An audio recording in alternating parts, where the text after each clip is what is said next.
Good afternoon. Guys, I literally had... You're so high up. A business model that was like, post every day. But well, every day keeps coming, okay? I don't know what to tell you. Every day keeps coming. I hate sounding like a huge fucking bummer. I'm sitting here with a big thing of crackers. And I got this energy drink. I've never seen it before. Like, it's clear it's new, but... Oh... It's called Ferocity, like Furosity, but like Ferocity. And I was wondering why, but it says by Tyson Fury on the thing. I don't know who that is. I'm assuming it's a boxer. Literally ignore how squeaky this chair is. Ignore it. I do. God knows I do.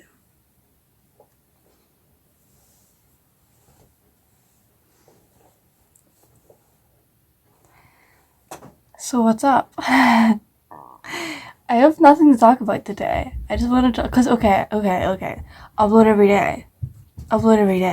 But a few days keep going by, and then it's like more days and more days and more days that I'm not uploading. But what am I doing during those times? I'm painting. Because that's now. I'm not busy doing stuff for you. And I'm not complaining. Hi, sweetie. I yelled at her. She just wanted... That's my box of crackers.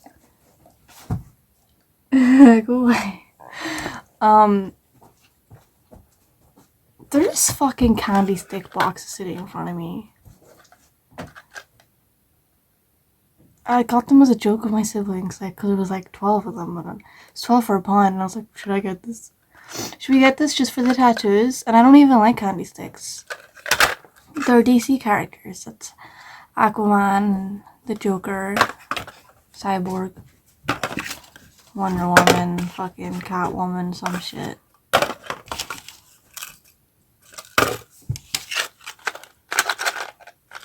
Candy sticks and tattoos. Need I say more?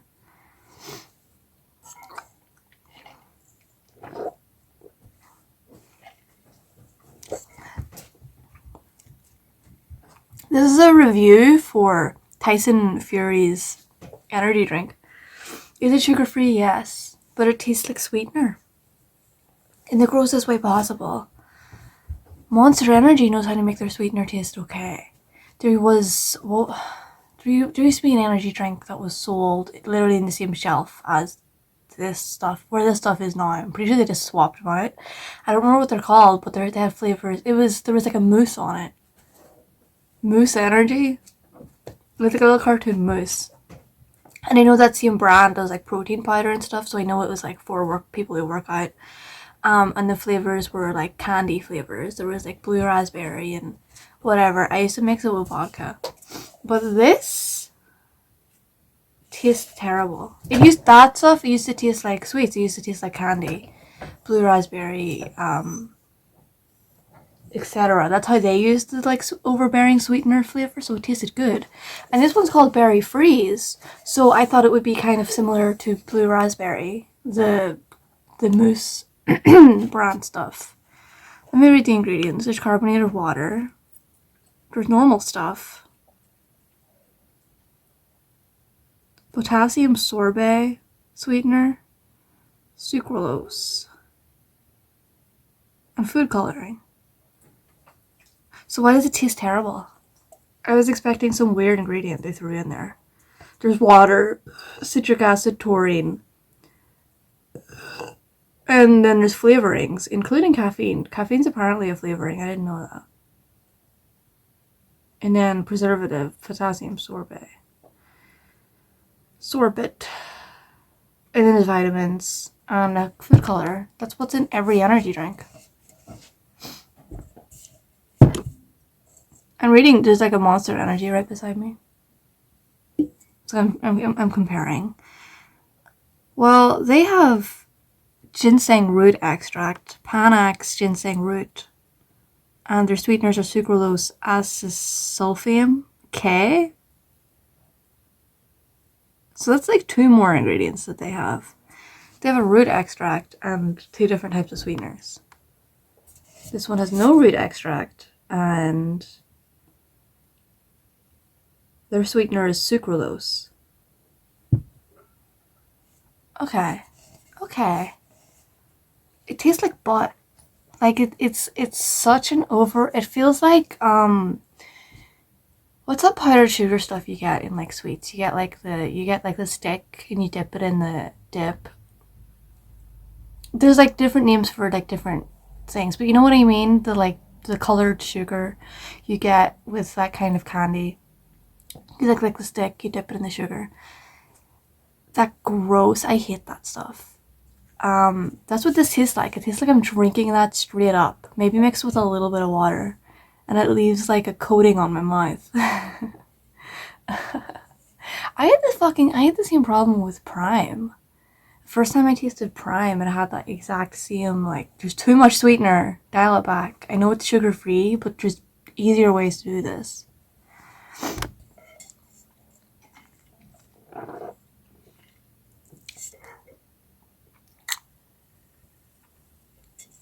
Those cans of like 20p energy drinks you can buy at bargain stores, they don't have that overbearing sweetener taste. They taste like whatever Red Bull's flavoring is. They taste like that, but a little bit weaker. But you can buy like 40 of them for a $5. I'd rather buy 40 of them than one of these again. I bought another one though. I bought like a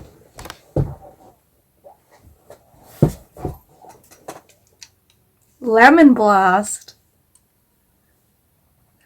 No fur in it though. That's disappointing. What do they make their cans furry?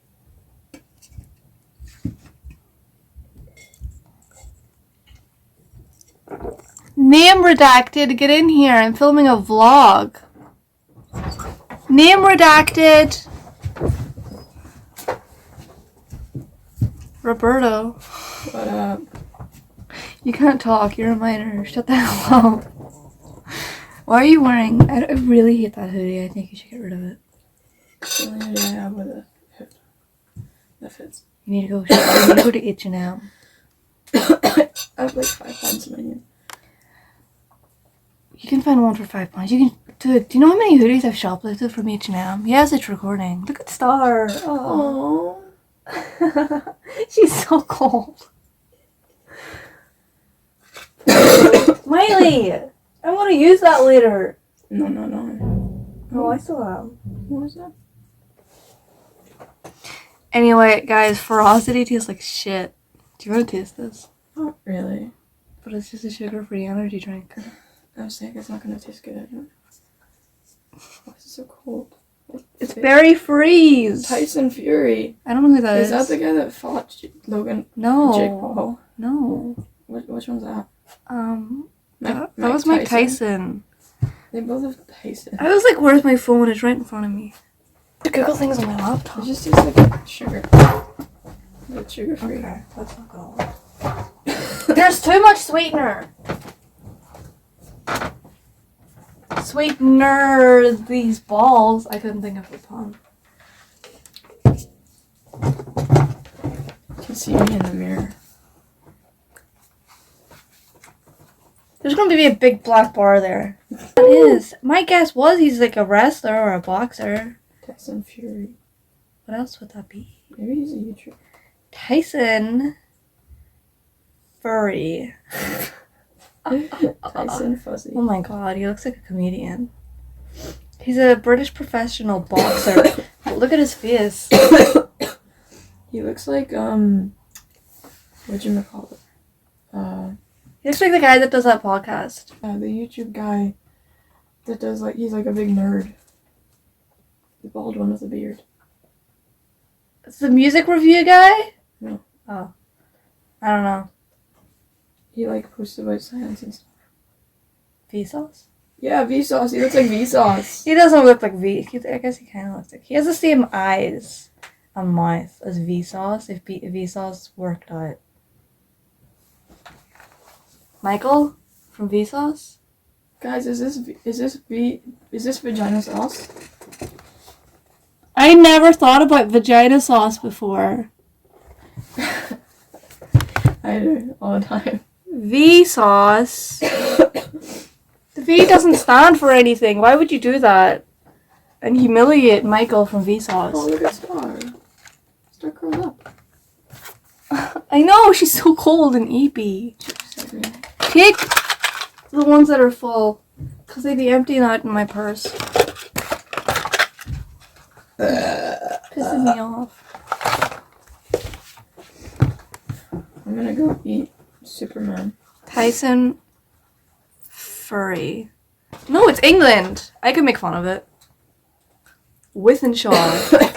Or are you not gonna make fun of it if it was wheels? No, because look how it's spelled. That looks Welsh. Withenshaw.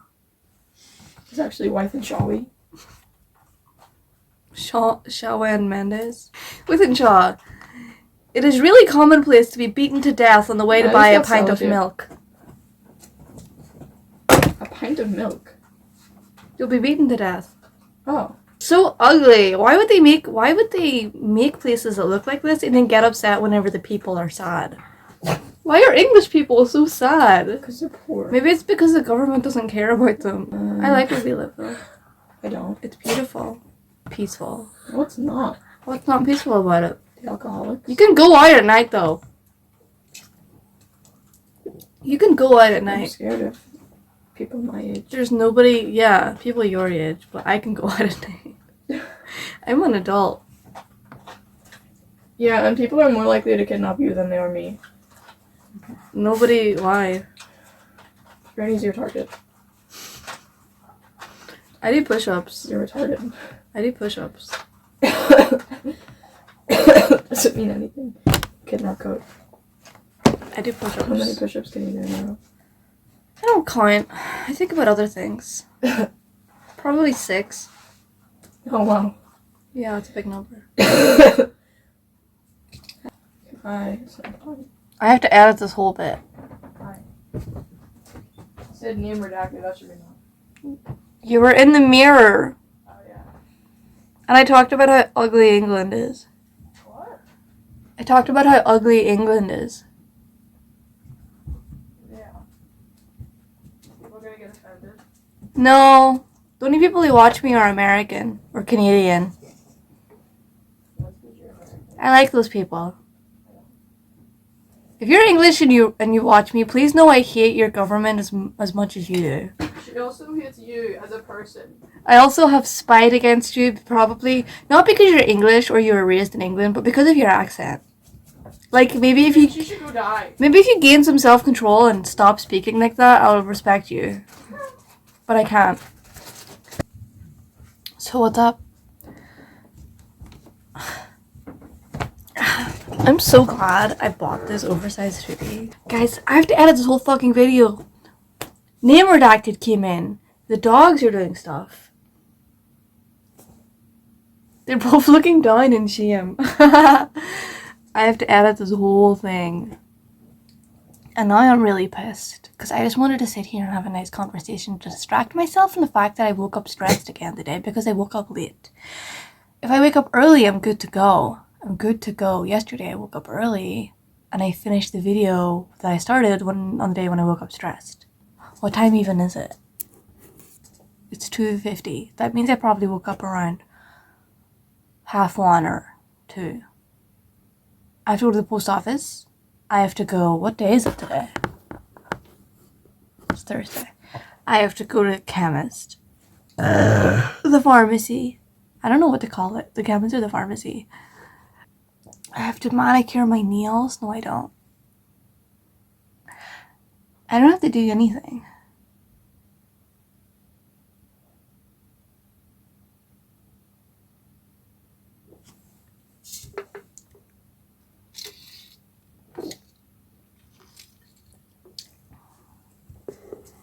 I turned my light off. I hope it lets me like focus. Focus. There is paint on my sleeve. Don't look at it. Focus. Focus. I did my makeup today. Like I saw a picture of a model on the runway, and the only makeup she had, well, the only makeup it looked like she had on was her eyebrows were tinted ever so darker, and which it looks more It looks darker in real life than it does on camera.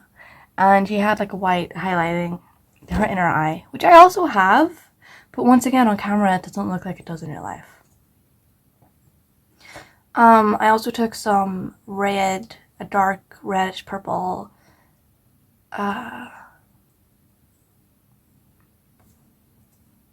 lip liner. I lined my lips and the outside of my eyes. Also, there's like a little bit of blush here, a tiny little bit. I just want to be honest, because I feel like this is a look that people would think, like men would think, she's not wearing makeup. I'm wearing makeup. I'm wearing makeup. Who the fuck said women wearing makeup is sexual assault on men? I saw a post that was something like that. And I just keep thinking, like, if a man wore makeup, if one of your, like, mother's colleagues at work, a male colleague at work, wore makeup, would you say that she had been sexually assaulted by him? I don't understand how the fuck you're like, women wearing makeup, it's sexual assault on men. Do you know what? Do you know what that means? You're just upset, so you're just trying to make it seem worse than it is. You're too stupid to be this angry.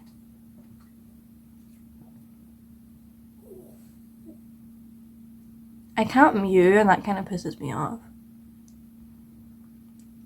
I weighed myself yesterday for the first time in like a year.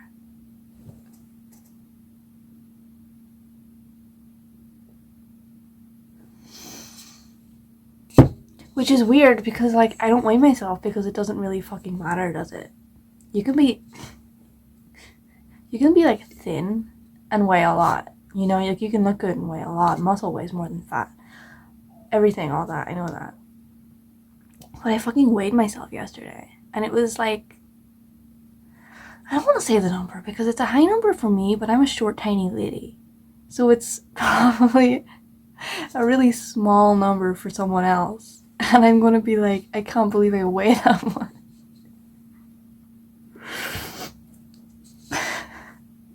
It's 10 kilograms more than it should be. That's all I'm going to say.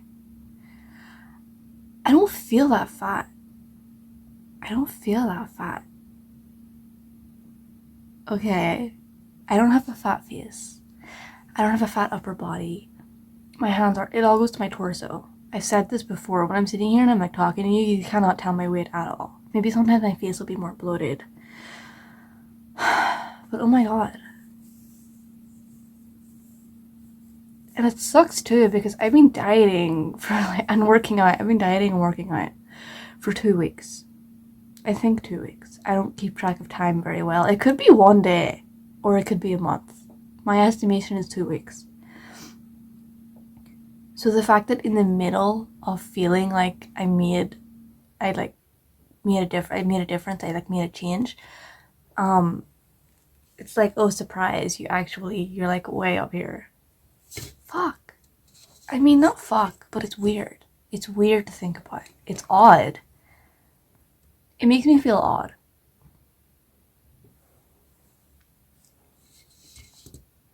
"10 kilograms is a lot.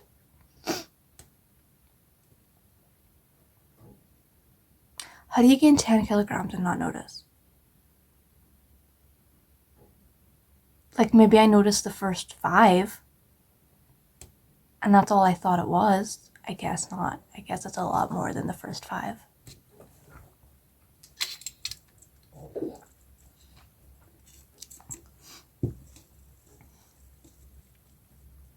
It's not as if I'm going to weigh myself again to see if I've lost weight. So it's not even like that this is something that matters, because I don't regularly weigh myself enough to think that that means anything. I also have dyscalculia. So whatever the number actually is, I'll forget. I'll forget it. 10 kilograms more. What is 10 kilograms in pounds? Because the scale, it tells me in stones, like stones, kilograms, and pounds. And I can't. Google today is celebrating Lancelot Ribeiro. Oh, spooky art. I think I saw his work in primary school. This looks familiar. British Indian expressionist painter Lancelot Ribeiro. His name doesn't sound British or Indian. He is most known for his experimental use of different paints in his artwork.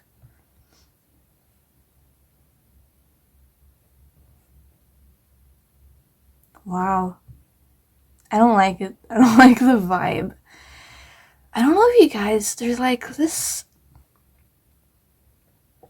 artists around Ireland, Northern Ireland specifically, they have this similar style of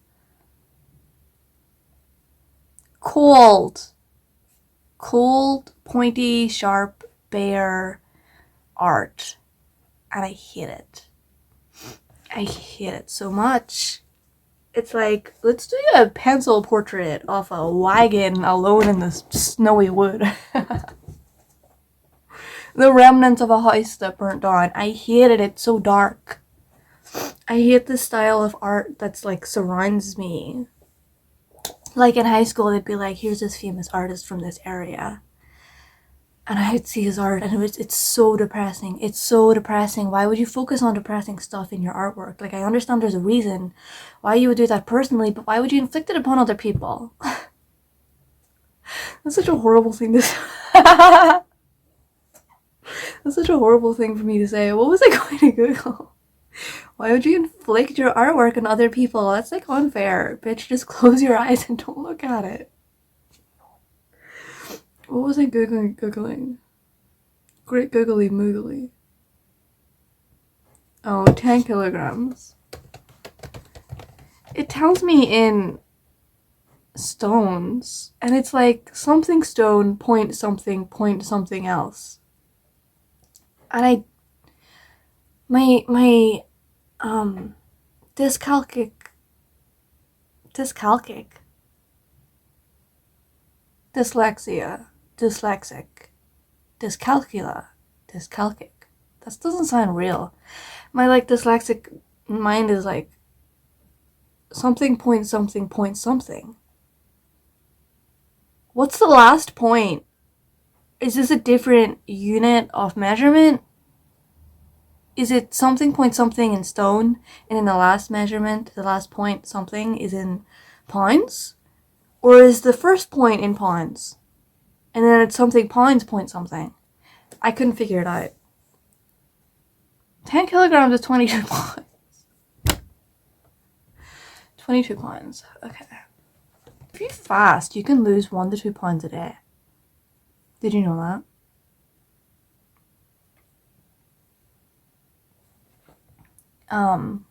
So I can lose 10 kilograms if I fast for like a month.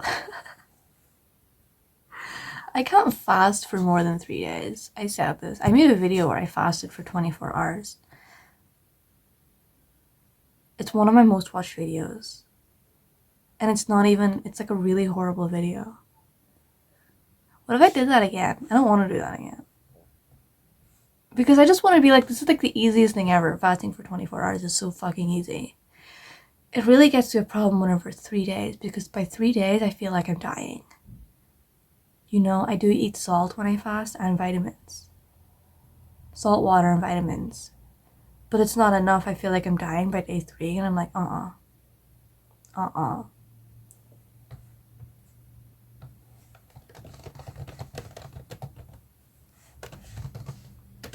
many hours is that? 72 hours. It was by like 80 hours, I think. I was like, I'm stopping. 80 hours?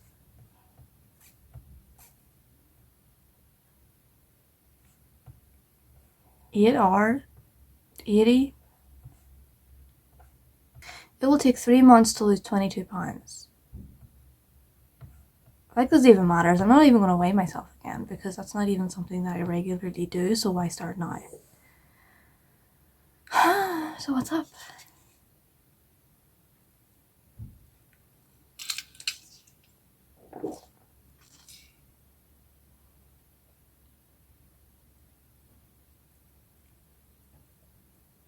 Yeah, I like woke up so late today. It's crazy.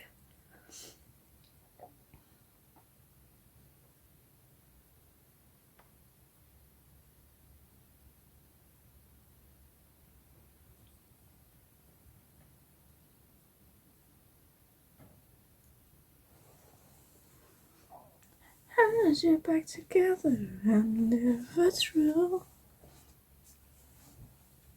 you'll just have to taste me when he's kissing you.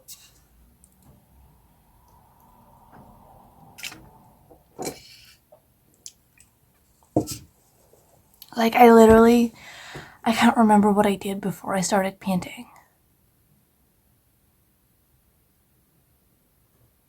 I would sit here and I would do my makeup and I would talk. Sometimes I would have something to talk about, sometimes I didn't, but it didn't matter because I was still making videos, and being open and honest is important.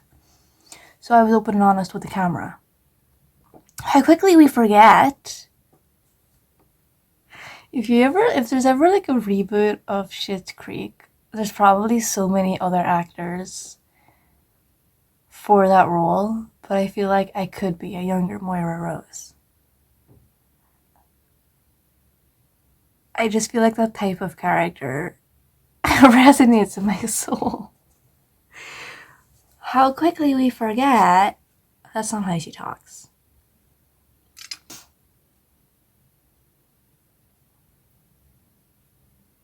It keeps snowing.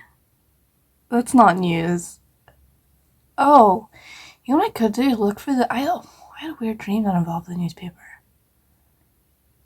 Oh my god, I had a dream where I met up with like 2 of my childhood friends and we shared a blunt.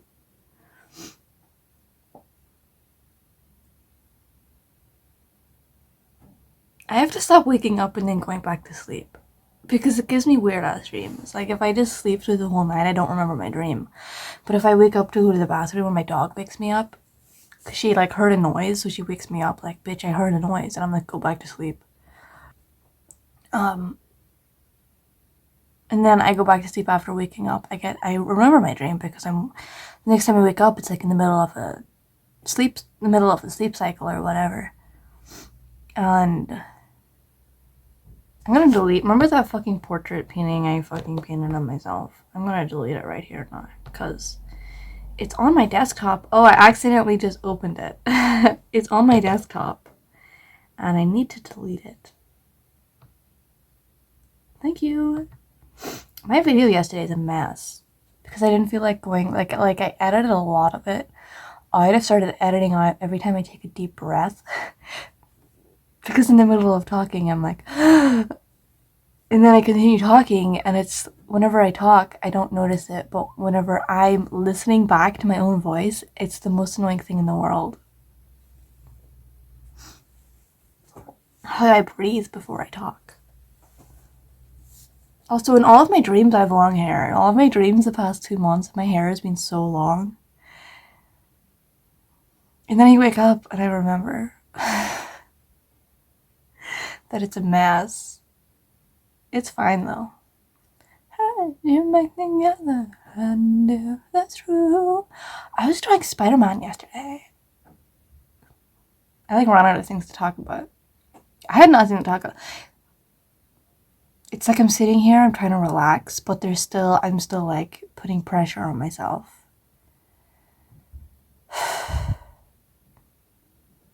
I don't have to have things to talk about. This is a casual conversation. This isn't life or death.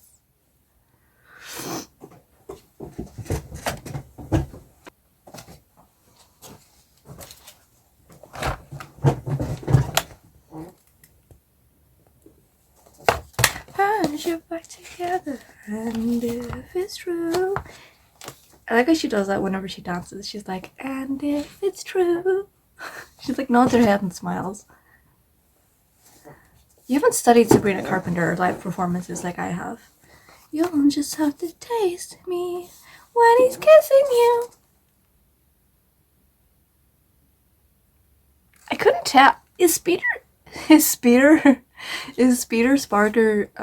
is he lanky? I couldn't figure out his proportions. Is he lanky? Like, is he lanky or is he built? Tom Holland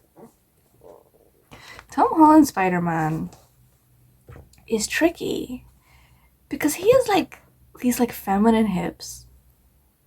And he's a dancer. So he's like really strong leg muscles. And I think that's what gives him his like feminine hips. And he's like a weird build. So he's not lanky. He kind of has like a swimmer's body. Which it works for Spider-Man, I guess. But I couldn't translate that into like this is me trying to draw. I'm like, okay, so he kind of has a long torso and these thick legs. But it looks kind of like a woman. And I was like, okay, so how do you draw a character with like a long torso? Because that's usually how like you would exaggerate male proportions in that way. It's like, oh, they have like these long torso and short legs. It's like an easy thing to do. But I didn't really have a reference in front of me. So it ended up looking like a mess. Was this light better? Okay, oh my god. He like fell over. That was horrific. Or is this light better? Oh my god. You have to stop doing that. Yeah, it looks a mess. I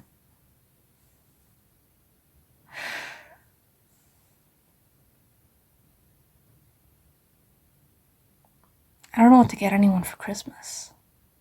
Is this relatable? Is this a relatable conversation?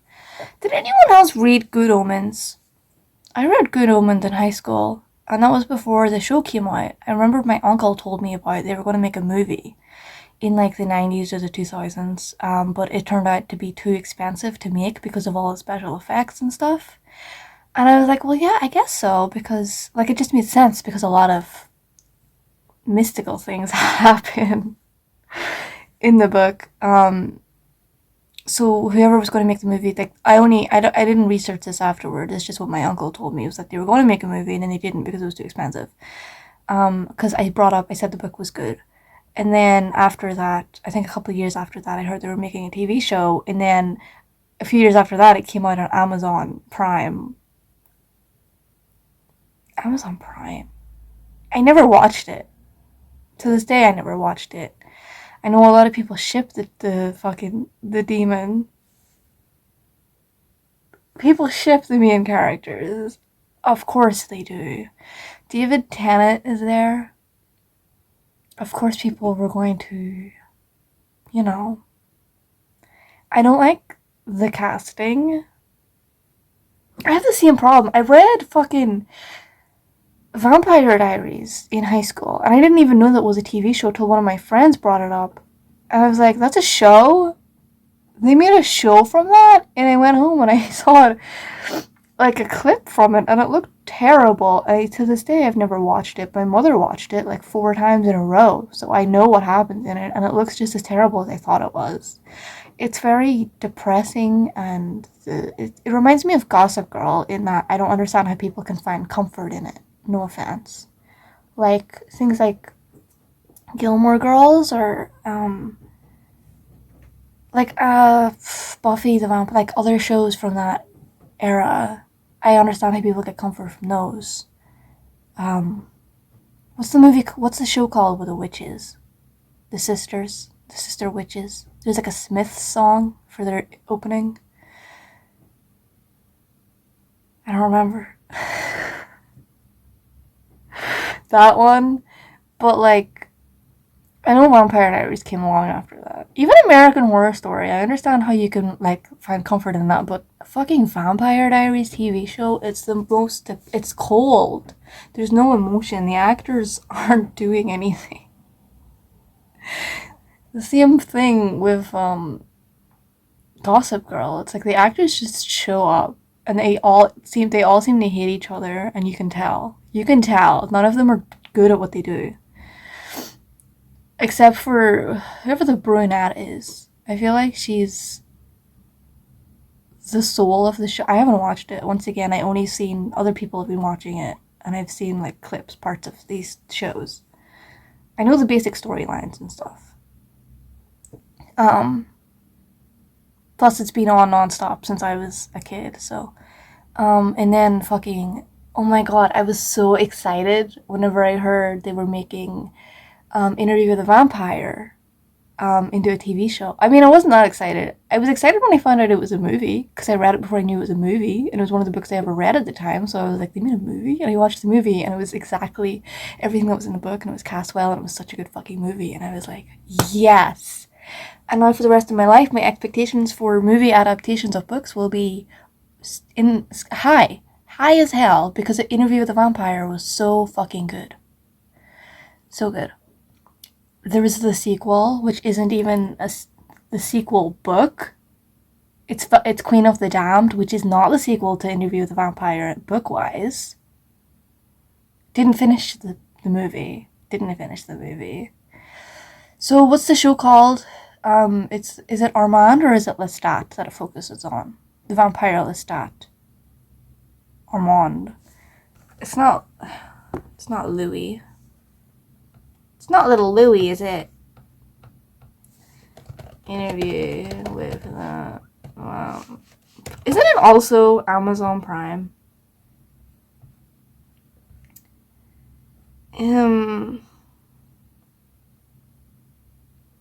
It's described as a show that is dramatical in nature.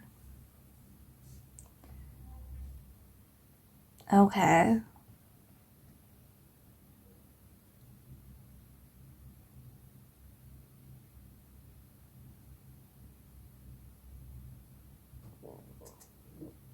Looking at the cast.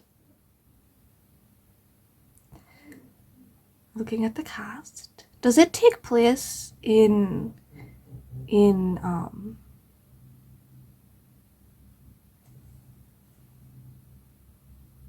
it doesn't take place in France in the book, does it? No, it takes place in fucking... What the fuck is that place called? Where the fuck? What the fuck? Give me a fucking minute. I'm not American. Give me a minute.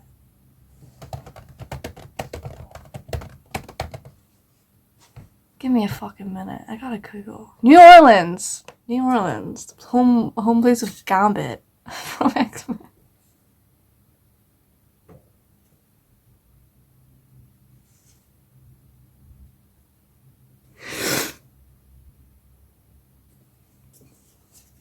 I have a real problem with so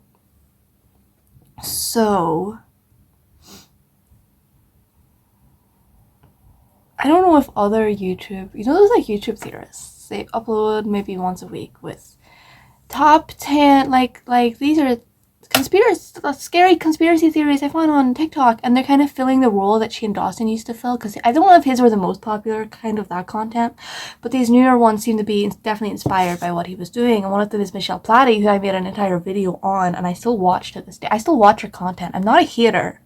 I just like picking apart these theories, because recently one of the things she keeps bringing up in all of her videos are fucking New Orleans vampires.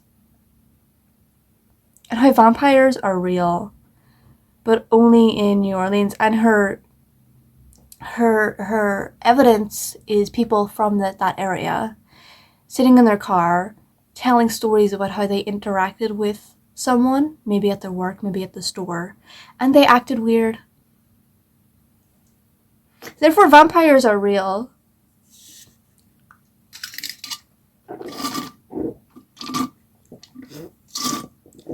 I mean, the real main character of Interview with the Vampire is Anne Rice's writing, may she rest in peace. Anne Rice's writing makes me horny. It's such a romantic way of talking. It like shaped my brain when I was in high school. Such a romantic way of talking, of like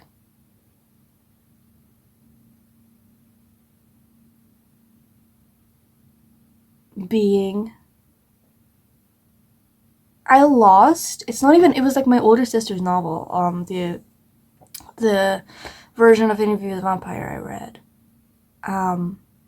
Because I moved into her room at some point and there were like a bunch of books in there, like Great Gatsby and stuff. I'm pretty sure that's just you know I read, so I read all the books. There's a book, I don't remember what it's called. It's from the point of view of a tortoise who lives in an English garden.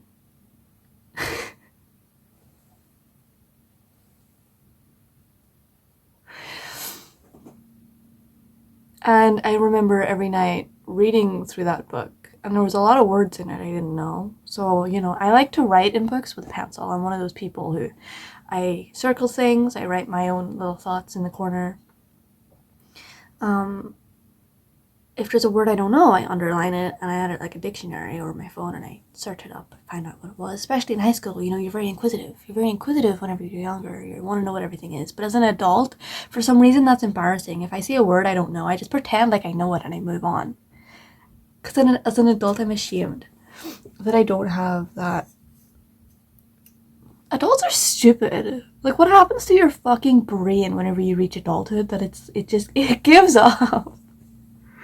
It gives up. Oh, you haven't learned everything yet? Well, it's too late because you can't teach an old dog new tricks. Anyway, it takes place in New Orleans in 1910.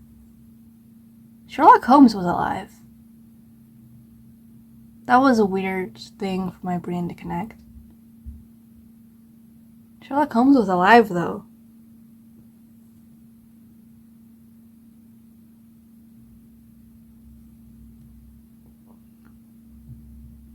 In 1910, Louis... Is it Louis? Because I pronounced it Louis in the book.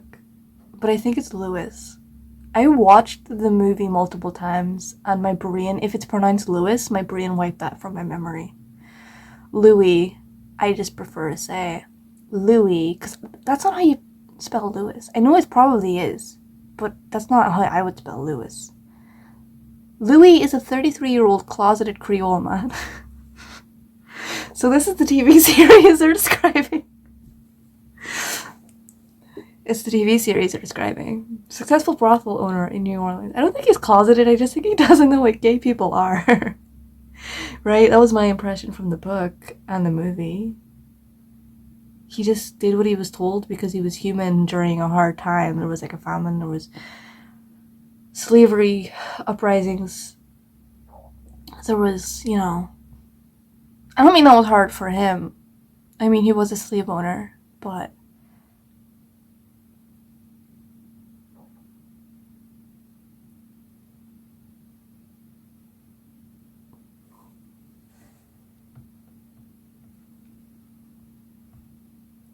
in 1994, San Francisco, reporter Daniel Malloy interviews Louis de Pointe du Lac, who claims to be a vampire.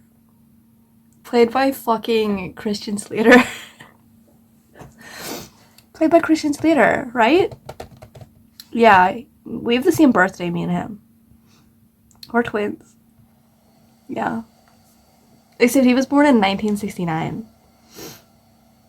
So, that might, Anyway. He's a son who's older than me. He's a son who's older than me. I like Christian Slater. I'm sure he's probably done a lot of horrible things in his life, as all people in the spotlight have. As all people have, let's be honest. It takes place in New Orleans, Paris, and Eastern Europe. 1791 to present. Why did I bring this up originally? Oh yeah, book adaptations. I saw before it came out, I remember talking to my sister about it, like, they're making a TV show. And I just wasn't interested in watching it. Based on Anne Rice's iconic novel, follow Louis Pointe... I always think his name is Louis Pointe du Lac. But it's Louis de Pointe du Lac? What the fuck is it? Louis de Pointe du Lac. Du Lac. Why is there a de Pointe? Louis de Pointe du Lac. What does that mean? I'm sure it means something. Louis of Pointe du Lac. I'm stupid sometimes. I just think it should be Point de Loc. Louis Point de Loc. There's 2 seasons. Ew, the costume design looks terrible. In the one image I just looked at. I mean, you'll never beat the original movie, obviously. It's a different adaptation. It's kind of a fan recreation. Which, well, see, that's not even right for me to say.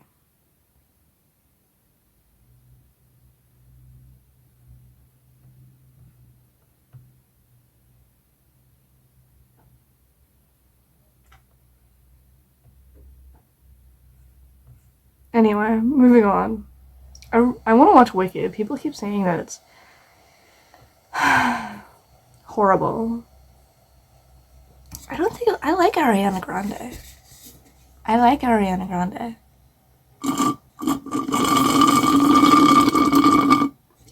But she stole someone's house. I don't care. I don't care. That's none of my business, and it's none of your business either. Her interpersonal relationships. Oh my god. She's an actor and a singer. Anyway. But she licked the donut. Get over it. I feel like she's one of those people who just goes she just does whatever people around her are doing. She's like very lost and easily influenced. And it was obvious when she licked that donut, she was trying to impress the guys she was with, being like, look how random I am. I can forgive her for that. And currently she's being weird with Cynthia Erivo. And I think that's just because Cynthia is a very emotional person, and I think Ariana is kind of mirroring that with her. And I think once Wicked, it's a two-parter, right? Like, are they done filming? Is it coming out in 2 parts? Or are they filming part 1 and then they're filming part 2? Or how does that work? Like, is the movie that's released now part 1? I don't know. I haven't seen it. But I think whenever the whole Wicked thing is over, I think Ariana is going to stop answering. She's going to be ignoring Cynthia's phone calls. That's my prediction.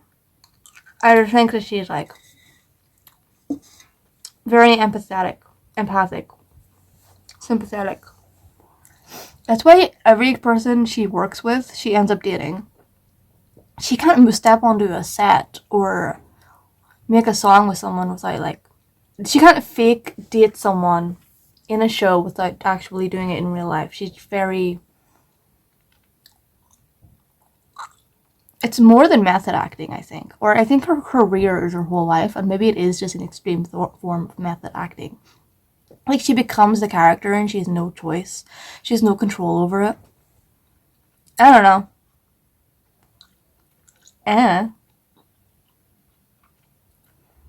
Or maybe she's a horrible person who deserves to burn in hell. I mean, that's what some people keep saying to me. I don't even remember what happens in Good Omens. There's like a baby, a restaurant scene. Some woman.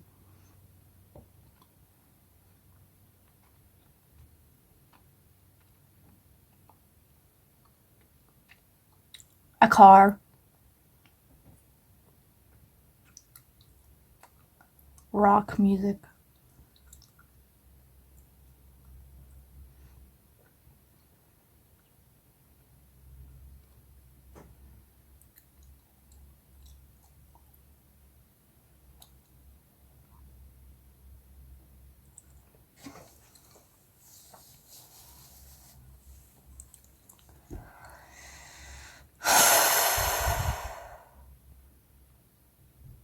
What if I open that other can? That other gross can of, because it's early in the day. I think I can have caffeine if it's early in the day, right? Lemon Blast. Let's just taste test it. Because after it gets like to 5 or 4 o'clock, I don't think I can have caffeine. Google says to stop drinking caffeine at 6, but I don't think I can, like, I think I have a low tolerance.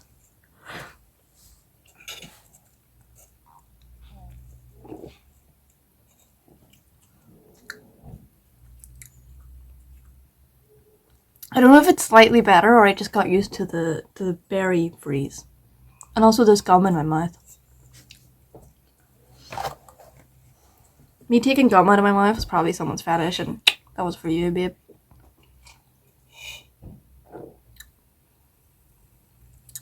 I think it is better.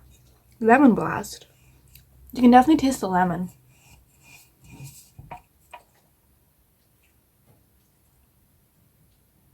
This one is citric acid. I'm pretty sure this one is citric acid. That's a common ingredient. Yeah. Okay. Regular. Inositol. Inositol also has it.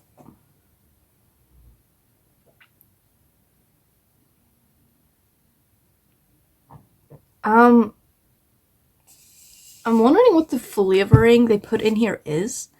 Because if they put a flavoring in here, it's not listed in the ingredients. So what makes this one berry freeze and what makes this one lemon blast? Because looking at the ingredients, there's no lemon blast in here. Flavorings: acidity regulator, sodium citrate, caffeine, inositol, sucralose, potassium sorbate. And this one says the exact same shit. So what the hell is what's making them taste different? Oh my god. I would love. So has anyone ever tried to adapt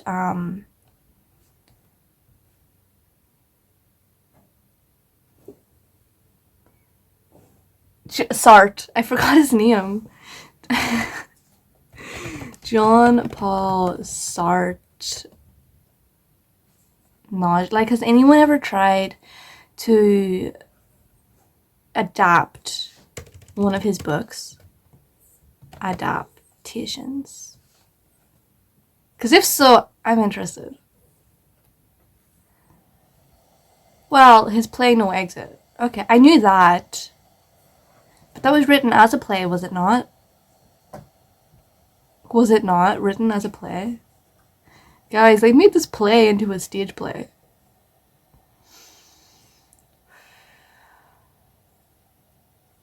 "15 best movies influenced by the philosophy." Listen, I may be stupid. I've talked about this before.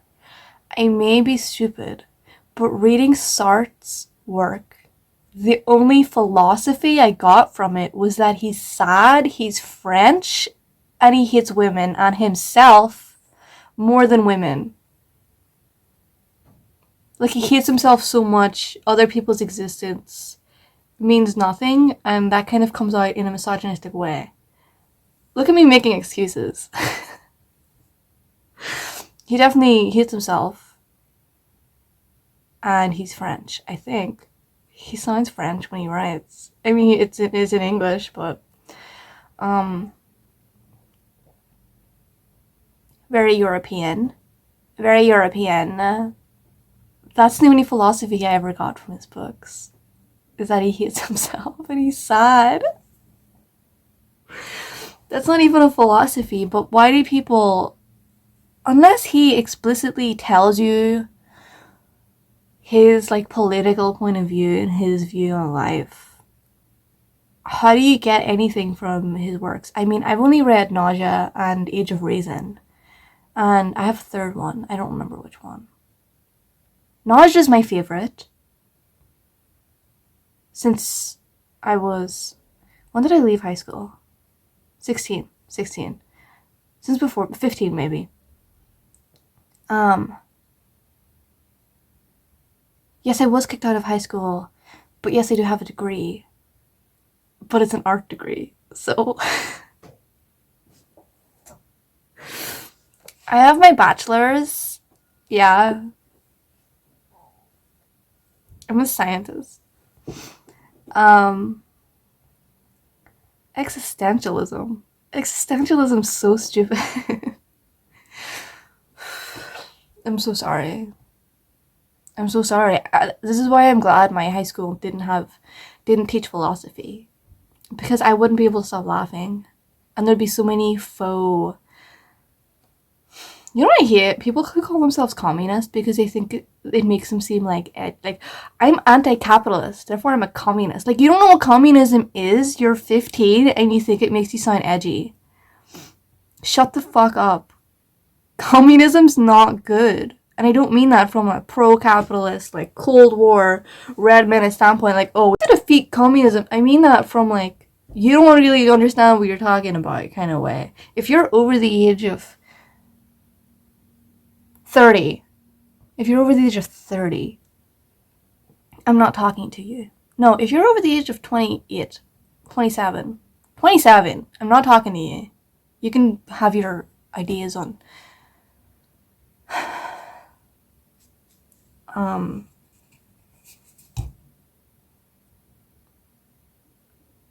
the economy. That was the word I'm looking for. You can have your economic ideas, geopolitical ideas, and I don't care about them. I'm not talking to you. I'm talking to the children who think being anti-capitalist means, who thinks communism is anti-capitalist, who thinks being anti-capitalist and like sticking it to the government means that they have to identify themselves as a communist without really understanding what it is. Like knowing, oh, well, communism, it's pro workers' rights, it's pro for the people. No, it's not, honey, that's socialism. Socialism is for the people. Socialism. Anyway. Existentialism was a philosophy that I, as a young apologist, needed to answer in 1976. Who wrote this, actually? Defenders of biblical faith need to discern the intellectual spirit of the times. What am I reading? Jean-Paul Sartre and the Resurgence of Existentialism. Christian Research Journal Philosopher Series by Douglas Gruthus. Why did I click this? Because I was looking for his philosophy. That's why I clicked it. Okay, so let's Google something else. What is John Paul Sartre? Why do I keep Paul Sartre's philosophy? Sartre. Existentialism. Of what it means to be human, and for him that means being sad. Summarized in his view that the underlying motivation for action is to be found in the nature of consciousness, which is a desire for being.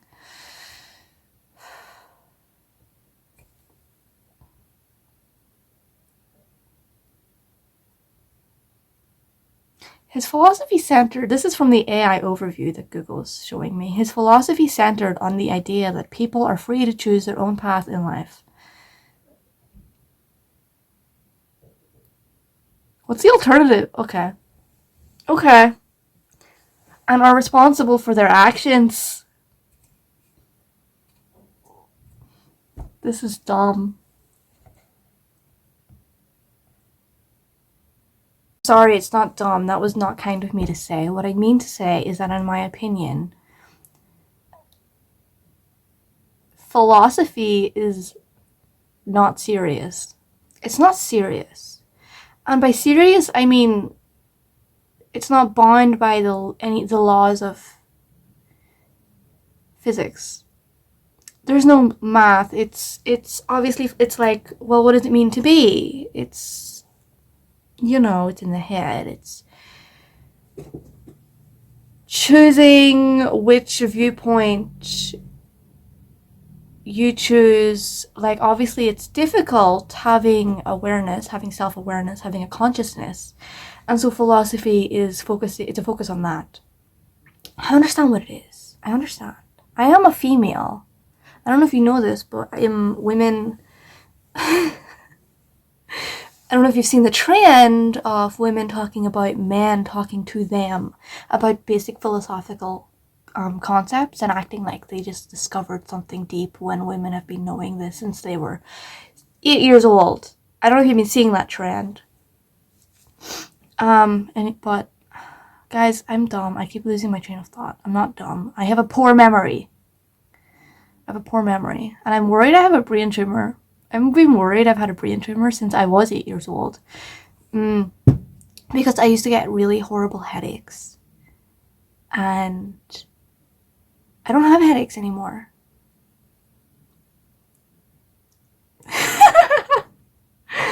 But I'm stupider than I used to be.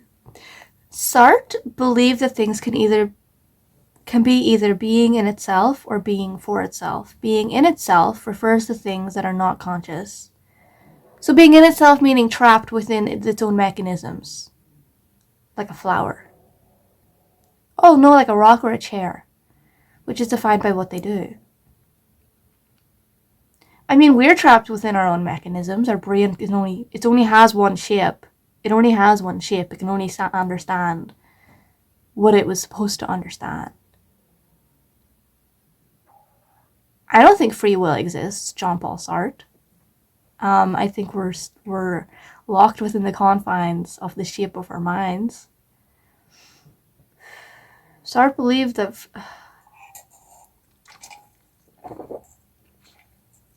there is nothing within your brain that's any different than what you see before you. A flower growing from the ground is defined by the laws of physics, but so are you. I really need you to remember that. You are created by the world. You did not create. See, that's where it gets complicated, isn't it? Because it's from the inside out. Human perception is so weird and confined, but it's so different and altered from each person. Your emotions determine what you see. How does that make you feel?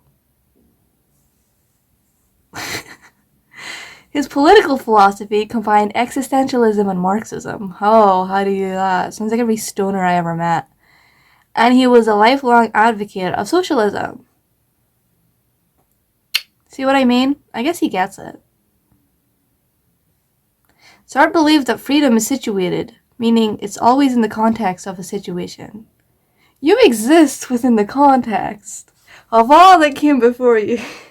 Sorry. Meaning it's always in the context. You think you just fell out of a coconut tree? Always in the context of a situation. He argued that freedom is realized through actions and projections and is nothing without them. Freedom is realized through actions. Bro's talking about nothing. He's saying words. He's saying words. Okay, this description of, I don't know, actually know is, like, how do you read a book and come up with, like, the philosophy of what he would, like, I feel like this is nonsense. No offense. I wanted to study literature and poetry and English in high school, but they didn't offer that to me. And then whenever I left high school, I studied art instead of English language. But I always wanted to go into that. I wanted to have like an English, like a literature degree, but instead I became a visual artist. Because I doubted my own intellect and my ability to put in the work, and I was right because I'm not a worker. I sit here and I look pretty. I would rather die. That's my philosophy. I'd rather die than do stuff.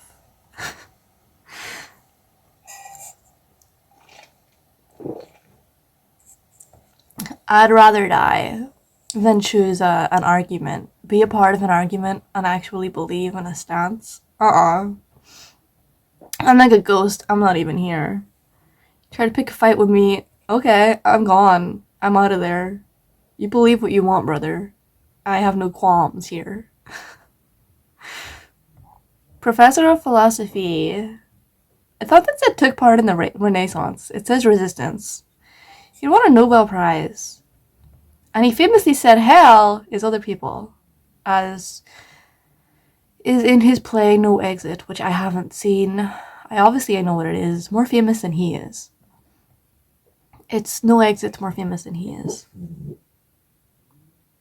My dog's dreaming, so she's making little dog noises. This has actually been inspiring to me to write a little ghost story. Because I like writing about science fiction. And ghosts to me are science fiction. Because it's science. I have a high school math book on the top of my wardrobe, and every so often I like to skim through it because I already said I have dyscalculia, so I'm bad with numbers. My favorite thing in math was algebra because it replaces numbers with letters, and it was I could get that. I was like, oh, math is easy if you just change the numbers for letters or like symbols or other things, like find A. Okay, please. But if I have to fucking calculate the circumference of a circle, I'm not gonna. I'll sit there and I will look at that on the exam and not even try. I'm not trying. Fuck you for making me fucking calculate the circumference of a circle. I'll kill you. Anyway, every so often I like to read through this mathematics textbook I have. And my problem with mathematics textbooks is that they don't tell you anything. The words they use to describe how to do a mathematic equation and what that equation is used for, it's deplorable. It's deplorable. It's deplorable. It makes me want to become a math teacher so I can actually use words that make sense to describe these equations and what they're used for and how to actually do them. Because it's like, okay, so this number represents this, but it doesn't tell you any further information. So I myself have to go on Google and research. I have to go on like 15 different websites to find out what that even means, what the book was talking about. It doesn't give me enough information to do what I need to do in order to understand the math. Maybe I'm stupid. Maybe I'm stupider than a high schooler. Actually, high schoolers, you'd be fucking at school every day learning stuff and, you know, having refreshers in your mind. And I don't.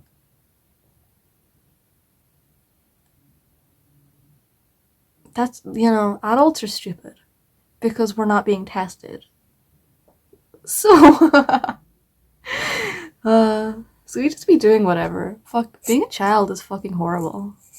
I always knew that even when I was a child. I was like, I can't wait to get older and actually have control over my life. And I have control over my life. And from an outside point of view, I'm a complete failure. And that gets me down sometimes.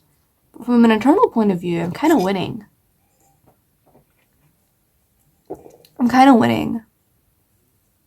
And it's hard to remember that. It's hard to remember.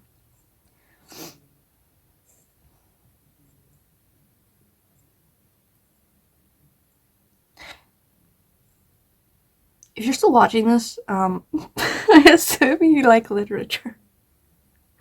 I assume you at least have some opinions on the books on the stuff I'm talking about, because otherwise why would you still be watching? So if you've ever read a Jane Austen novel, please comment about it, because I've tried to read a couple from the mother herself, and I can't get into it. I feel like I'm reading a girl's diary, and it feels wrong. That's kind of why I can't get into it, because like she has her opinions. The main character of the story, the woman, she has her opinions, and I'm like, okay, I have no reason to read it any further. Okay, I'm not invested.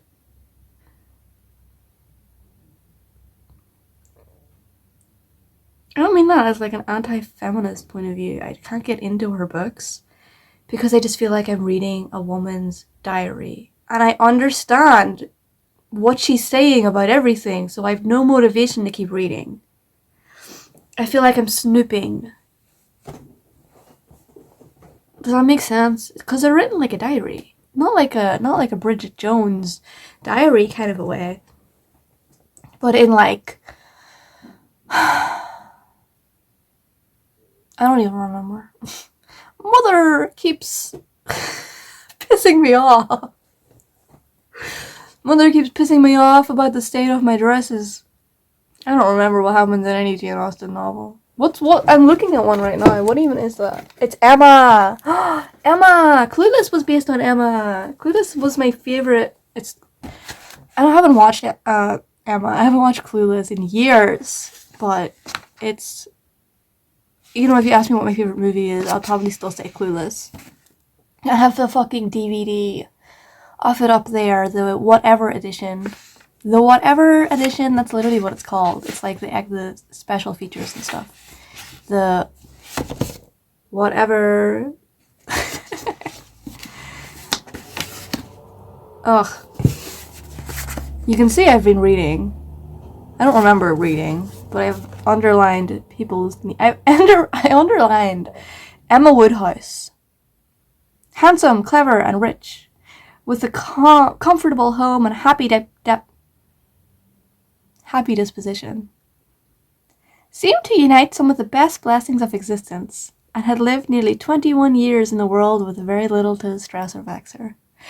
Guys, this is just like the start of Clueless, when she's like, you're probably wondering, is this like a Noxema commercial or what? I mean, my life is pretty perfect. Like, oh my god, I love Clueless. I love Cher Horowitz. I love her. She got me through the entirety of high school. Maybe if I read Emma in high school, Emma Woodhouse would have done the same. Okay, so I underlined Emma Woodhouse. I underlined affectionate, indulgent father. Mother had died. 16 years, Miss Taylor. So just, I guess, stuff I have to remember about these characters, because there's a lot of exposition. And then no notes in the rest of the book. Did I only read the first page? I feel like I only read the first page because I just don't care about the story. Does Jane Austen ever write any good book? What year? When was she writing? Okay, when was Jane Austen? When did she write? That's important to me. Okay, so late 1700s, early 1800s.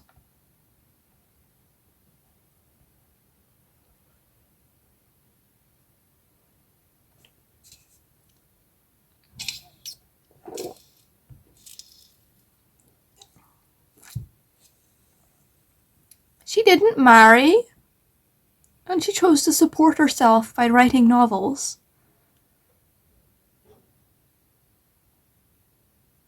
None of Austen's characters exhibited an overt feminist desire to challenge and go against the societal norm. Austen herself did. Okay, Queen. Maybe I like her more than her books. Maybe. 6 completed novels. Pride and Prejudice and Sense and Sensibility. I think I have Sense and Sensibility somewhere. I tried reading that too. I think I got further in Sense and Sensibility, but once again, I was bored. Maybe I just need to watch a lot of adaptations to understand the appeal.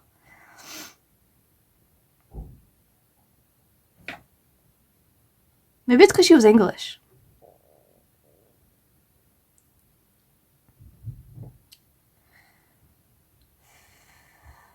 Um, 1775 was when she was born. I don't know what other authors were active during like the 1810s. Because I'm trying to understand her style.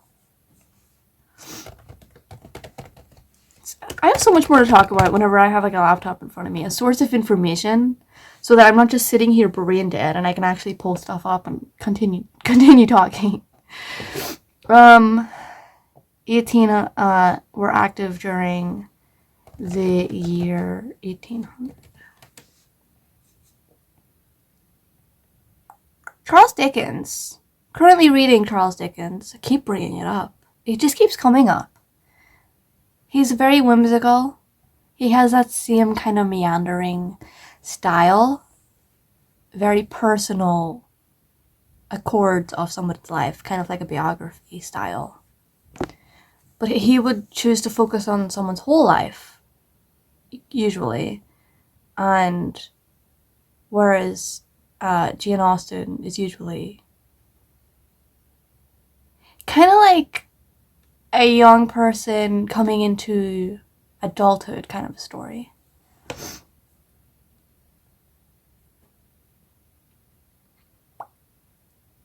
Dickens' novels often concentrated on social issues like class division and poverty.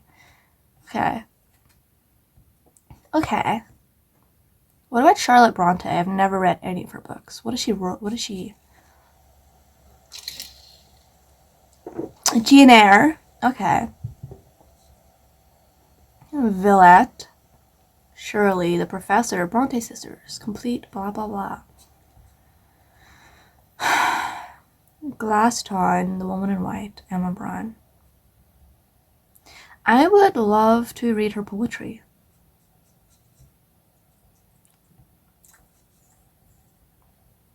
I just feel like I don't have the time.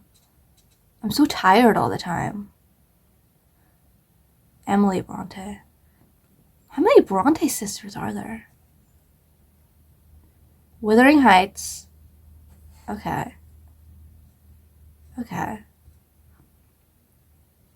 Maybe I'll buy this Bronte collection. There used to be a secondhand bookstore in a unnamed seaside town, like 2 hours from where I live. Secondhand bookstore, it was like piled from the floor to the roof with books. You know, you had to watch your step or you would die. They'd fall on top of you and you'd be dead, bitch. Favorite place to go. That's basically where I got my whole fucking book collection, other than ones that already existed within my house. It's where I got fucking my Sartre books, Moby Dick, my like ghost stories and comics. I got some comics there. Apparently it no longer exists. Apparently this bookstore no longer exists. It went out of business. I fucking asked, because I don't drive, I don't have a car. I fucking asked my mother and my sister, hey, can we go to this fucking town? I want to go to that bookstore. And she was like, it no longer exists. Huh? Where do I go for books? Our town library? A grocery store where they have fucking... I'm trying to think of something. What are the kind of books they have at the grocery store? Like, who's that guy? I'm thinking James Dashner, but that's not right. He wrote the fucking Maze Runner books. Those people who seem to have like 2 books a year, right? People who like release 2 books a year. I can't think of any. And also celebrity biographies. That's what you'll find in a grocery store book aisle. And children's books. You won't find anything actually substantial. I mean, no, I stand by that. I've been in an airport before. I've seen those kinds of books. It's like, oh, okay, I'm going to be in an airplane, which I've only been on hour-long flights between England and here. 1 hour. It's like easiest hour of my life. I don't actually have to bring a book. I could just sit there and look out the window. Beautiful. But I've seen that, like, I've pondered buying a book for the flight. I'd rather sit there with my own thoughts than read the biography of Obama. What does that say about me? I'd rather listen to my own thoughts than learn something. Anne Bronte, Thornton, Yorkshire. I think Yorkshire should be a part of Wales. Hang on, where's Yorkshire on a map?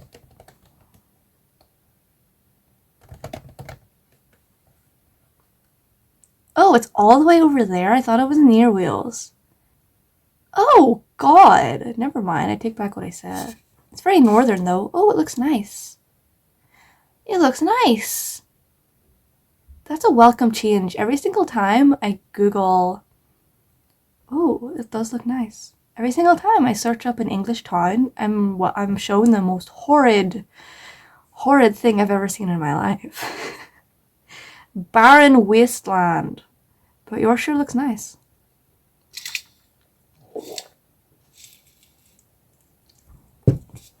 I take back. Maybe it's because it's northern. You know. South Yorkshire. Ugh. Ugh. I hate cities. I hate city infrastructure. It's so ugly. But what are the fucking... What's with the orange buildings? Why orange? It makes me want to vomit. Because bricks are orange. Shut up. They can be any color.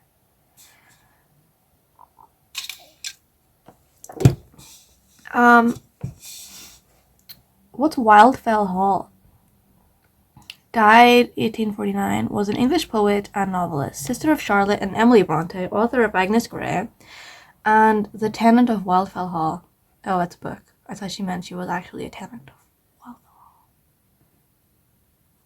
Part of an illustrious literary family. Emily Bronte was arguably the most spectacularly talented of all the Bronte family. It was, after all, her remarkable poetry that first fanned Charlotte's ambition, that she and her sisters could pursue a publication to a flame. Publication to a flame? Who's the least popular Bronte sister? Anne! Anne Bronte. She might have been the most radical. I'm bored. I just got bored.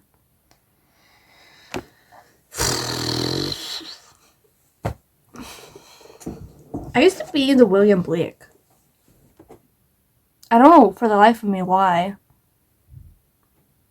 His poetry and his illustrations. I used to be really into William Blake. Like his whole work, his life. It was during a time in my life where I was basically a paranoid schizophrenic. Maybe that's why. I saw something in him that was similar to myself. Maybe that's why I lost my mind for a little while, and I thought his poetry and his work, his drawings were good. And I have a book over here. It's Winter's Forms of Discovery. It goes through poetry from. It just goes through a lot of poetry, and it's this guy Winter's, his opinion on them. His opinion on them. And I bought it because it mentions William Blake, and the only thing this guy has to say about William Blake poetry is that, one, it's messy. It's messy. He has no respect for the flow and structure of a poem.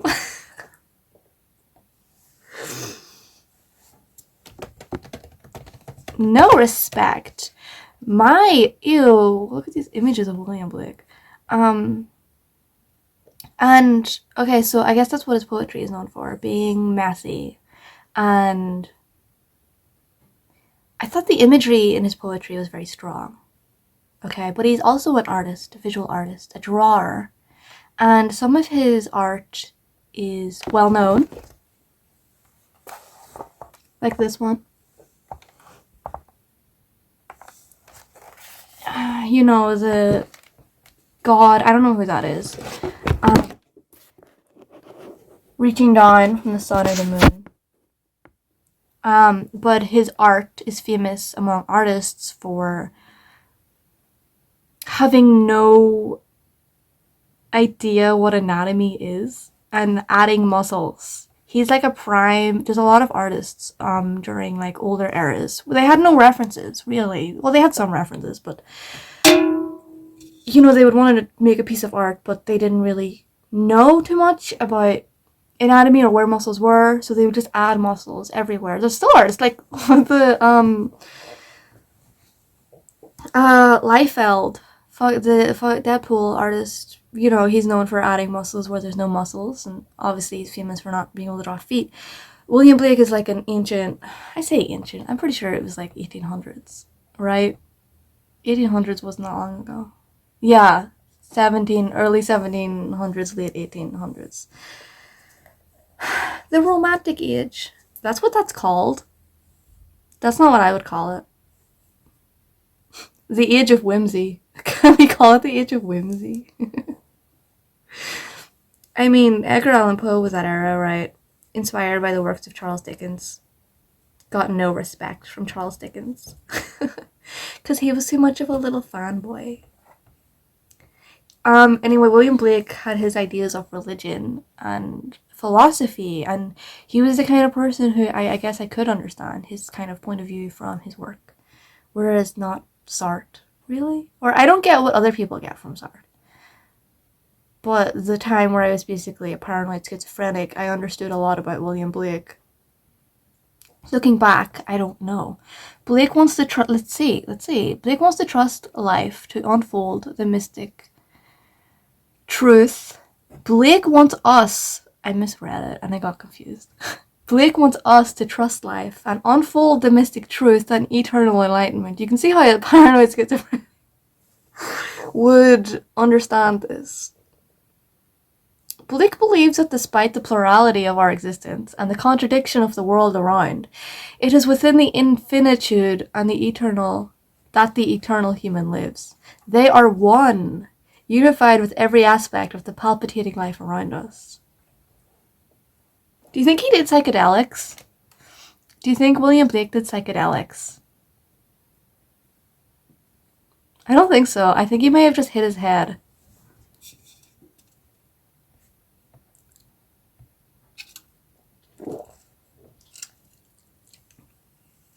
I think I was first introduced to him through his art, and it seemed like it was speaking to me at the time. I'm better. I swear, guys, I'm not crazy. I just went crazy as a in my youth sometimes. So his work has all this go Google William Blake, because I don't know how to describe it. It's all of this religious imagery. Angels, demons, gods. And as like a 17, 16-year-old, I felt like it was speaking to me.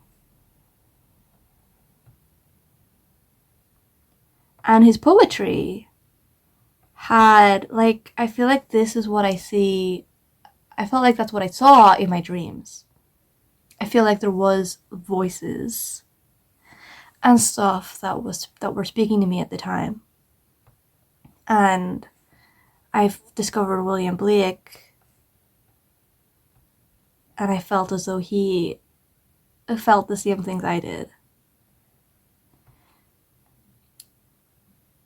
This is a poem by William Blake called The Blossom. Merry, merry sparrow, under leaves so green, a happy blossom sees you swift as arrow. Seek your cradle narrow, near my bosom. I'm gonna reread that. Merry, merry sparrow, under leaves so green, a happy blossom sees you swift as arrow. What's a blossom?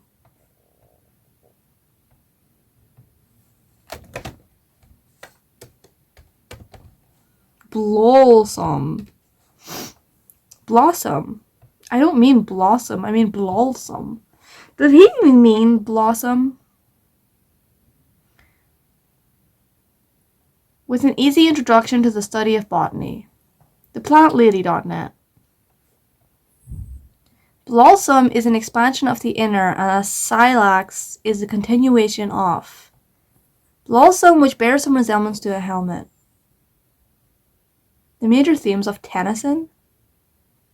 I guess it's just an old-timey word for a part of a flower. I'm gonna say blossom. I'm gonna say blossom instead. The blossom. Merry, merry sparrow, under leaves so green, a happy blossom. A happy blossom seeks you swift as arrow. Seek your cradle narrow, near my bosom.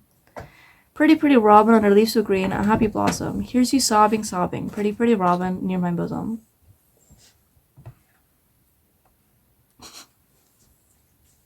Okay, you saw some birds, dude.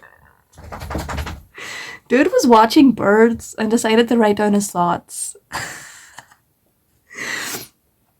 I'm sorry. I'm an artist, yet I laugh at other people's art. But I feel like that's the point. I'm experiencing it, am I not? Spring, sound the flute, now it's mute. Birds delight day and night. Nightingale in the deal, lark in sky. Merrily, merrily, welcome in the year. Little boy, full of joy.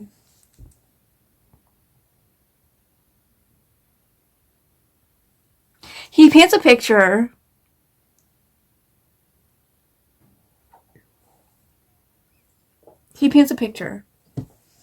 It's very visual. It's not really what the words are saying, but the picture they're painting. I just feel like I could have written this if I was 5 years old. I had been 5 years old. Pretty sure I have written poems when I was 5. In my opinion, probably better than this, no offense. I don't think there's any William Blake fans out there. Stans. I don't know if you're a stan of William Blake and you're going to defend him based on those poems. His art, it seems like it's inspired by the Renaissance. The Renaissance. And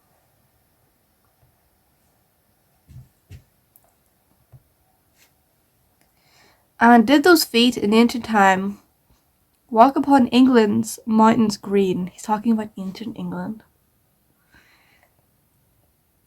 Okay. So this is not going to take a historical point of view. It's going to be religious. And did those feet in ancient time walk upon England's mountains green? And was the holy Lamb of God on England's pleasant pastures seen? Exclamation mark.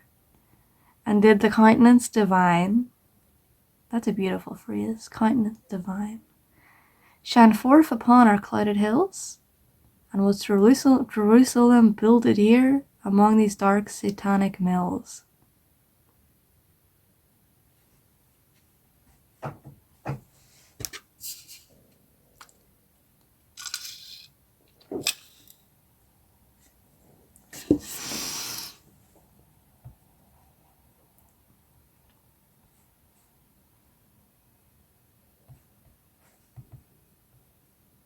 I'm going to become schizophrenic again, and I'm going to start writing a whole bunch of poetry and illustrate the poetry with horrible drawings. And in 50 years, you're all going to, after I die, people will see me as like a great artist. Because that's all it takes, it seems. What does it mean to be a good artist? According to its most common interpretation, Blake's poem suggests that a visit from Jesus will create heaven in England. England? Jesus is not visiting England. In contrast to the dark satanic mills of the Industrial Revolution. That's what I was thinking, but he was talking about ancient time. There was no Industrial Revolution. The tune to Jerusalem was written much later and composed by Parry. I don't care. To the choral favorite, I was glad. So there's a song. Oh, it's a hymn. They turned one of his poems into a hymn. Oh my god, stop burping, God.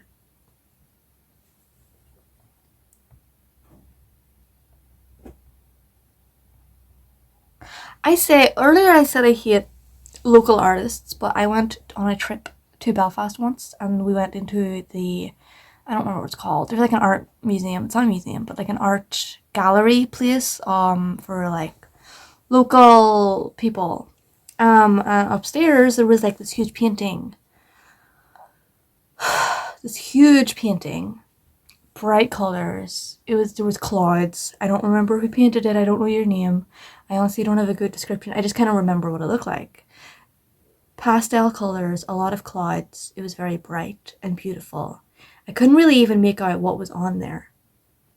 I just know there was clouds. That was all I could make out. There was a sky. And the idea of clouds and the idea of nature. And I was like mesmerized by it for a while. And then I got yelled at for not keeping up with the tour. Keep up with the tour. I'm enjoying this beautiful piece.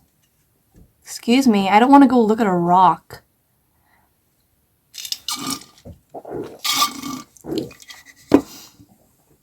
Jerusalem is one of the nation's most popular... Oh, it's a funeral hymn. Hymn. The words are positive and uplifting.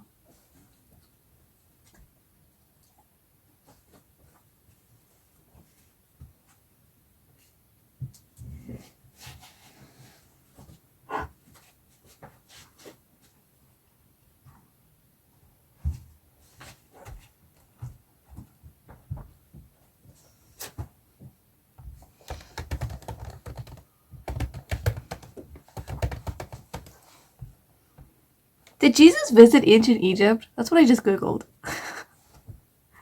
Yes, Jesus visited ancient Egypt. Okay. Jesus fled to Egypt to escape King Herod's attempt to kill Jesus.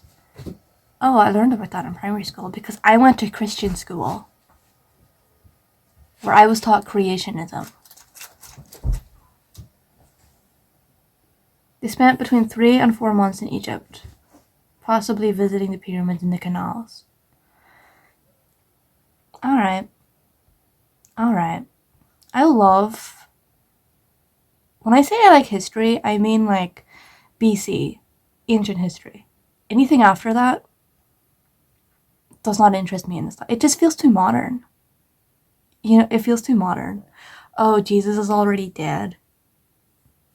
I don't care about anything that happened. I'm not religious. I'm not a Christian. But I'm just really interested in ancient history. And obviously biblical events happen in ancient history, so that's like a part of it. But I mean like... Excuse me. You know what my philosophy is? Release your inhibitions. You know, release them. And feel the rain on your skin. Feel the rain on your skin. No one else can feel it for you. Only you can let it in. Like, only you can let it in. She was so right when she said that.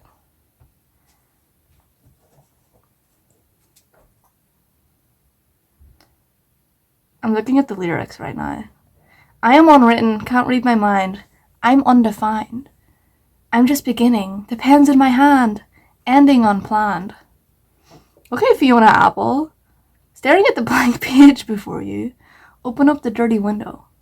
Let the sun illuminate the words that you could not find. That's beautiful, actually. Let the sun illuminate... How does that go? Staring at the blank page before you, open up the dirty window. Let the sun illuminate the words that you could not find. Reaching for something in the distance, so close you can almost taste it. Release your ambitions, feel the rain on your skin. No one else can feel it for you, only you can let it in. Can speak the words on your lips. Drench yourself in words unspoken. Live your life with arms wide open. Today is where your book begins. This is actually gorgeous. Sometimes my tries are outside the lines. We've been conditioned to not make mistakes, but I can't live that way. So it's a song about inspiration.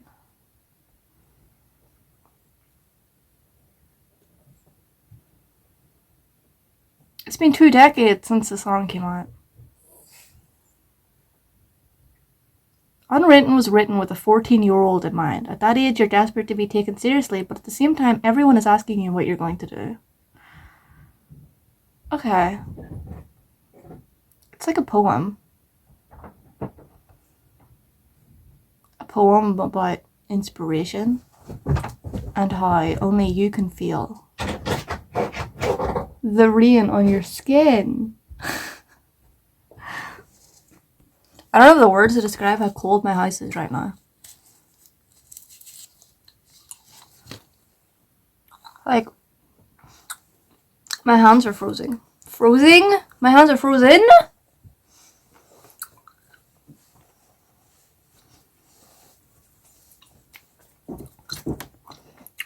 hands are frozen.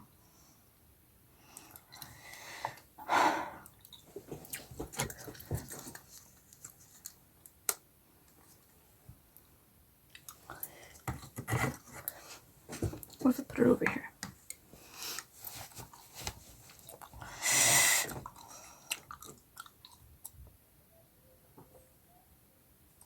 I also studied photography, and that was really fun because I feel like I see,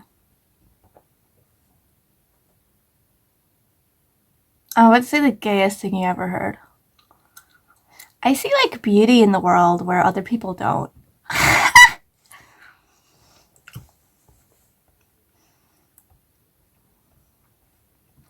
I have an original point of view that's never been seen before. And that has to be captured through photography, because how else could you capture it? How else can I show you my point of view if not through a camera? I'm gonna go write a great American novel. Hello? What was that noise?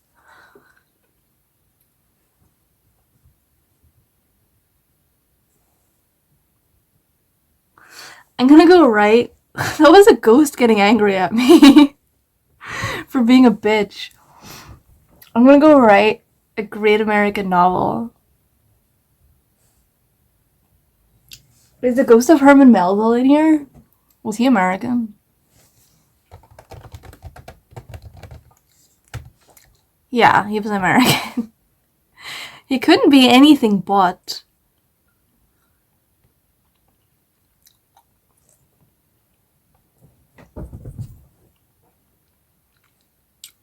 People also searched for Moby.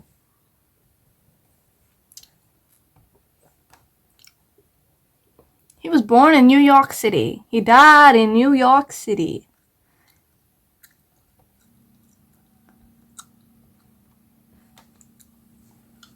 Has he ever been on a boat?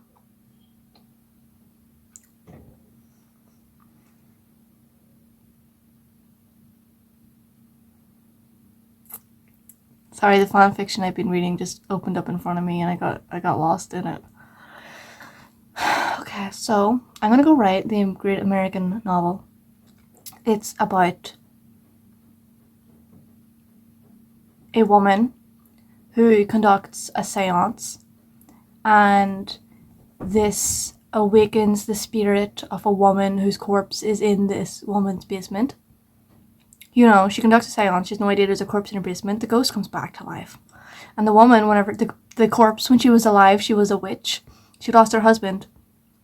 And she was conducting a spell that would bring her husband to her when she tragically died. However, whenever the other girl conducted the seance and brought her ghost back to life, the witch was able to, she didn't bring her back to life, but her ghost was able to finish the spell, which brought her husband back to her.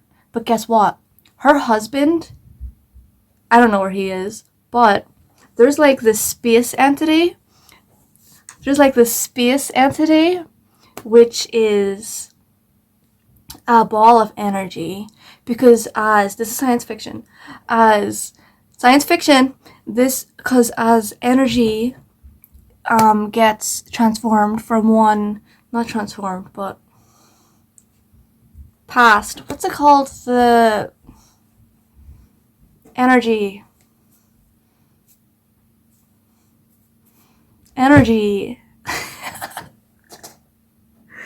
What's it called when energy passes from thing to thing?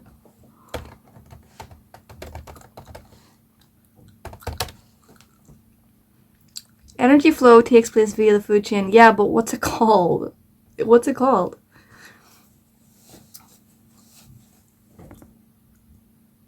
Whatever. The flow of energy, the convergence, the transformation of energy.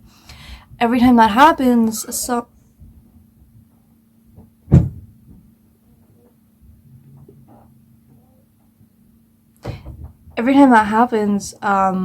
a fragment, sometimes it gets lost. This is science fiction. It gets lost, and it ends up, rotating around the Earth. And this rotation created a ball of this lost energy. And so it has these memories from the beginning of time and these kind of spiritual memories of life, being alive, and a molecule or two. Molecule is maybe not the right word. A kilojoule, a joule of energy. It's not a physical thing though, is it? A joule of energy? Is a joule of energy a physical thing? This is science fiction. I don't know if you know this. This is fiction.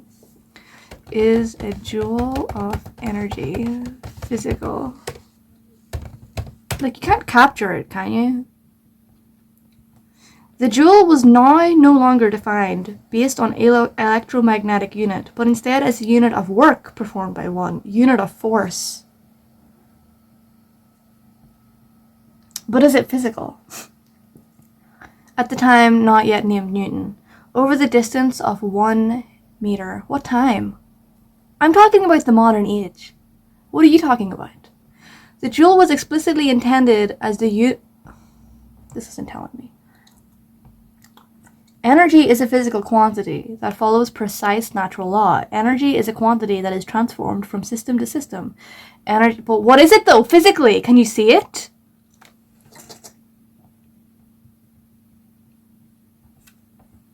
See, this is what I mean. This is what I mean. Whenever it comes to physics and math, you're looking for a piece of information, but it's not telling you the information you need. Because everything's overcomplicated. It's just not telling me the information I need. I know it's a unit. I know what it is. I'm not looking for high school physics. Object. Can you see a joule of energy?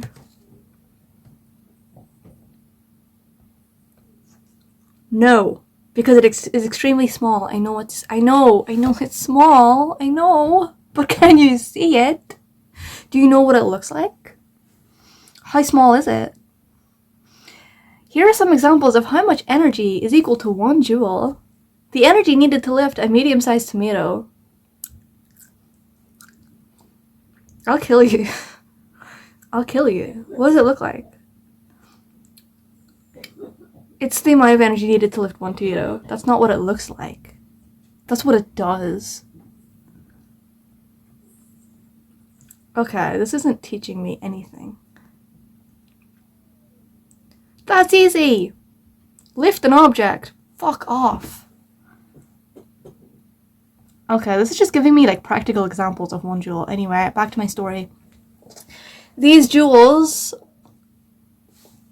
these like fragments of energy, they're like rotating, they're circulating the earth.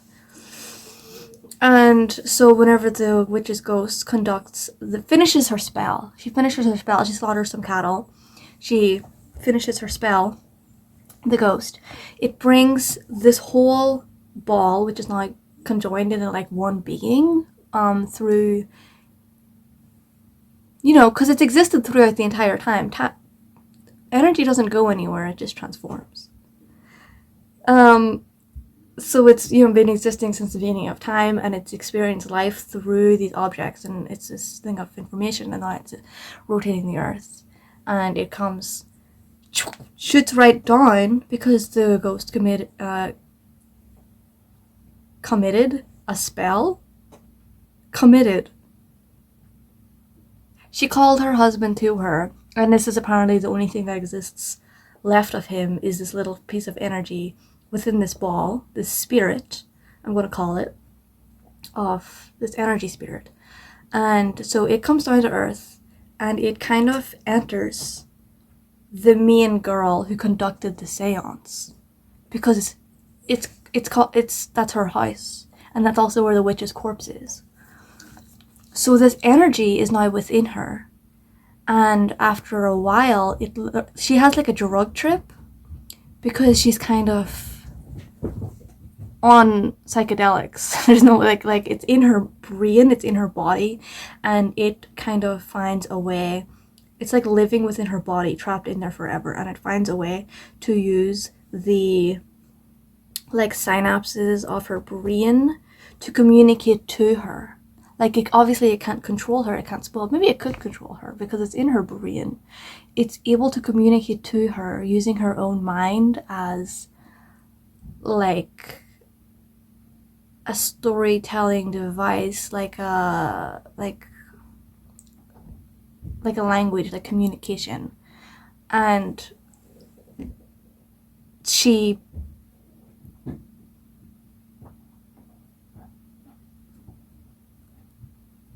she's not able to absorb energy. So she's like a superhero or like a villain because she would kill people, right? She could just...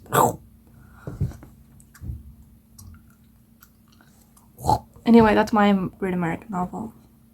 Just came up with that right on the spot. She meditates for a long time and they learn to coexist within the same body and they become something different together. And it starts absorbing her energy, so she has to feed it or it will kill her.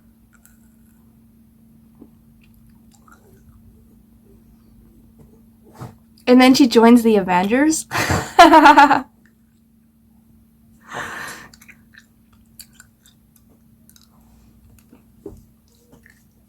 gonna go eat lunch. It's fucking 4 o'clock. Or dinner. It's too early for dinner.